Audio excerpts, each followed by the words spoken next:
अनितीनं वागले आणि म्हणून त्यांच्या समोर पराभूत झाले.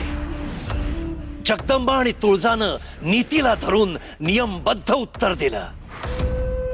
पण आता हा मदराजा हा त्यांना त्यांच्याच भाषेत प्रत्युत्तर देतोय, नियमाला धरून चालतोय.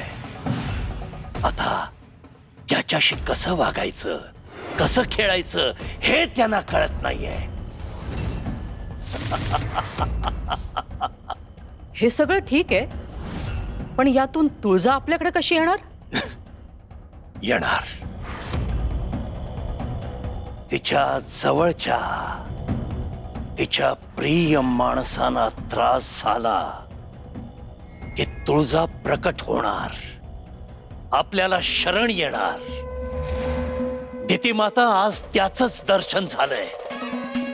तिचा हा संताप, तिचा हा उद्रेक आपल्याला स्पष्ट सांगतोय की आता ती वेळ दूर नाही जेव्हा तुळजा माझ्या समोर उभी असेल, हताश, हतबल, आणि मी अलगत तिला प्राप्त करेन.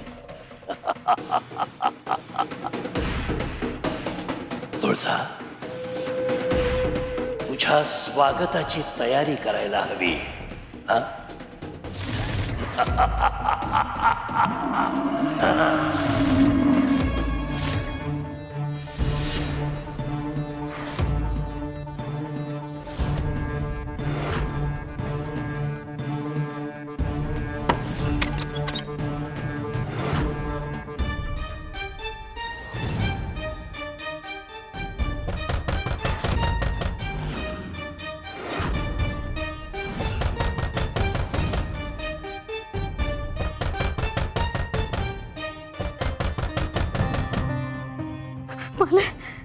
ही माणसं इथे बी आली की ग?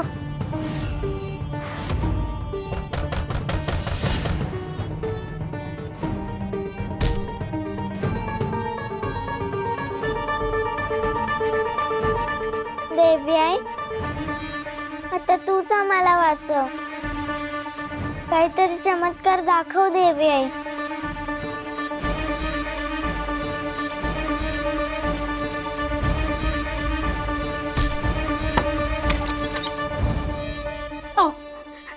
सोडा माझ्या लेकीला, लहान आहे ती. मी पाया पडते तुमच्या. लहान आहे वाजून ती, नका पकडून नेऊ तिला.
काय रे, पळताय कुठे?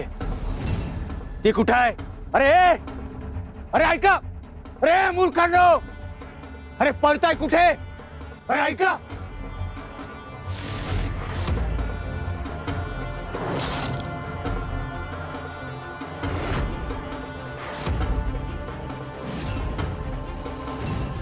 आलीस? इथे पण आलीस? तू माझ्यासाठी इथे आलायस ते माहितीये मला. माहितीये ना? मग चल माझ्यासोबत. तुला असुर नरेशांच्या समोर उभं करतो. अगं तुझ्याच गावातल्या लोकांचा त्रास तरी कमी होईल. मी त्यांना त्रासातून सोडवणारच आहे, पण महिषासुराचा अंत करून मी त्याच्यासाठीच या गावात आली. आणि मी तुला अडवण्यासाठी या गावात आलो. आणि तुला घेतल्याशिवाय परत जाणार नाहीये. तू गावातल्या लोकांना कारण नसताना छळतोयस, न्याय आणि नियमांच्या आडून त्यांच्यावर अन्याय करतोयस. पण लवकरच मी हे सगळं संपवेन आणि तू तुझी मर्यादा ओलांडलीस तर तुलाही संपवेन. सावध राहा. सावध तू राहा जगदंबे. अगं एवढीशी तर आहेस, किती चुरू चुरू बोलतेस. उलट तुझीच दया येते मला आणि म्हणून तुला सोडून देतोय मी. लवकरच तुझ्या या गावाचे यापेक्षा जास्त हाल करणार आहे मी. तेव्हा हीच मान खाली झुकवून याच जिभेने गयावया करायला माझ्या समोर येशील. लक्षात ठेव.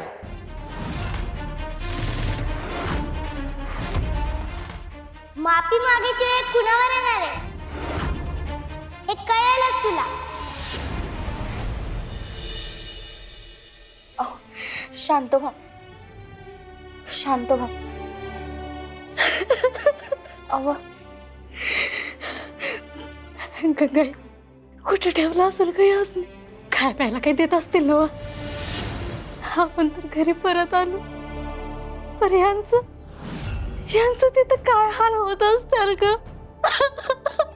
अव रडू नका, किती तरस करून घ्याल स्वतःच्या जीवाला. थोडं जेवण घेऊन आलीये, 2-2 घास खाऊन घ्या. हा, मी तिथं ठेवतो. हा, नको ग गंगाई, काय बी नको वाटायला लागले बघ. अव असं काय करताय तुम्हीच? असा धीर सोडल्यावर त्या बिचाऱ्या मालून कोणाकडे बघायचं? पोरांना आईचाच आधार असतो. या हीच अशी डगमगली तर पोरांनी काय करावं सांगा बरं. खरं आहे. आपल्या समध्यांची आई तुळजाई, आपण समधी तिची लेकरं. आपण तिच्या किती कहाण्या ऐकल्या आहेत, पाहिल्या आहेत. आता तिला सुद्धा महादेवांपासून दूर व्हावं लागलं. तिला विरहाचं दुःख होतच की, पण तरी बी ती अनुभूतीच्या हाकेला धावून गेली. स्वतःच्या आयुष्यातली वादळ मागं सारून कुकुरासुराशी धीरानं लढली. तेव्हा ती देवी तर होतीच, पण आई पण होती. आई, माझं बाळ या असुराने पळवून नेलं आई. आणि आता कामातून होऊन तो मला भार्या बनण्याची मागणी घालतोय आई. ही तर देवी आहे, एक स्त्रीच ना. मला बाई नाही तर एक आई मारेल असं ब्रह्मदेवांनी सांगितलं होतं. आई म्हणजे मी नाही, आई म्हणजे साऱ्या जगताची आई, जगत जननी आई. ही आई तुझा वध करेल.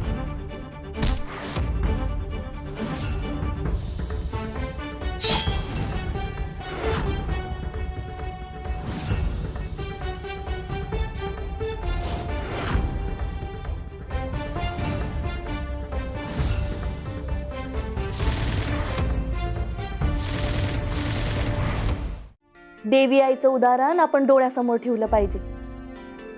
अहो, कठीण प्रसंगात एखादी आई जेव्हा ठामपणे उभी राहती ना, तेव्हा स्वतः तुळजाभवानी तिच्यात वास करते असं म्हणतात.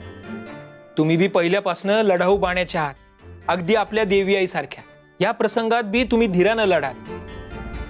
आमचा लोहार दादा सुटून येईलच, पण तवर तुम्ही कुटुंबाची काळजी घ्याल, रक्षण कराल, आणि देवी आई आहेच पाठीशी. समद ठीक होईल बघा. वैभवजी, तुमच्या बोलण्यानं जरा धीर वाटला. तुमच्यासारखी माणसं पाठीशी आहेत म्हणून लय आधार वाटतोय. भाऊजी, जरा आमच्या मालूला बी समजावून सांगता का? भावर लय जीव आहे व तिचा.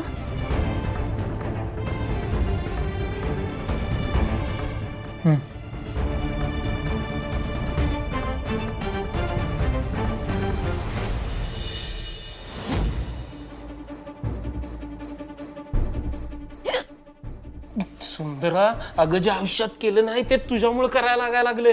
अगं, हे कुणाच्या घरात घुसलोय आपण आणि इथं काय करायचं आहे? अहो, समधी माणसं त्या मदराच्या वाड्यावर जमा झालेत.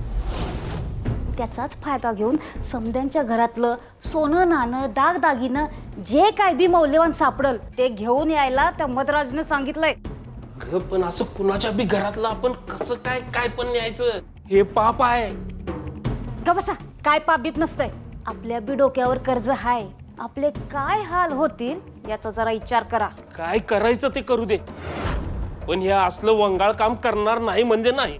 अहो तुमच्या थोबाडावरनच दिसतंय तुम्ही यासाठी तयार नाही म्हणून. हे बघा माझं ऐका, ज्यांना मरायचंय त्यांना मरू देत. अहो तुमच्या भल्यासाठी सांगते. हा त्या मधुराजाचं ऐकूया. चला आता, अजून बरीच घरं फिरायची आहेत.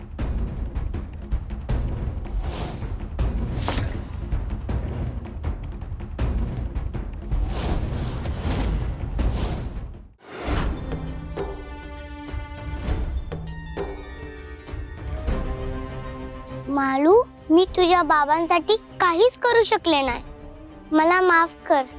अगं असं काय म्हणते जगदंबा, तू लई काय काय केलेस आमच्यासाठी. तिकडे वाड्यावर गावातले समदे घाबरले होते, तेव्हा तूच माझ्या बाबांना वाचवण्यासाठी पुढे आलीस. तू मला जी कवडी दिली होतीस ना, त्यामुळेच माझा आणि आईचा जीव वाचला. तुळजाईने आम्हाला वाचवलंय. आता ती माझ्या बाबांनाही असंच वाचवेल. तुळजाई त्यांना नक्की वाचवेल, पण त्याच्या आधी ह्या मद्राजला चांगली शिक्षा व्हायला हवी. लय वाईट आहे तो. हो ग, पण त्याला कोण अडवणार? मी अडवेन त्याला. तू धाडसी आहेस जगदंबा, पण तो केवढा आहे आणि तू किती छोटी आहेस. तू हत्ती आणि मुंगीची गोष्ट ऐकली आहेस ना? हत्ती असतो भला मोठा आणि मुंगी एवढीशी, पण हत्तीनं तिला त्रास दिला तर ती त्याच्या कानात शिरते आणि कडकडून चावते आणि तो जमिनीवर लोळायला लागतो. काही करू शकत नाही तो. मुंगीची माफी मागतो तो, तेव्हाच ती त्याला सोडते. हा मद्राज पण तसाच गर्विष्ठ हत्तीसारखा आहे. आता त्याला रोवायची वेळ आली. खरंच काय जगदंबा, तू म्हणतेस तसंच व्हायला हवं. तू ना एकदम भारी आहेस. तू बोलतेस ते ऐकल्यावर एकदम वेगळं वाटतं बघ मला. एकदम शक्ती येते बघ अंगात. तुळजाईचा हात पाठीवर पाहिजे आणि तुझी साथ पाहिजे जगदंबा.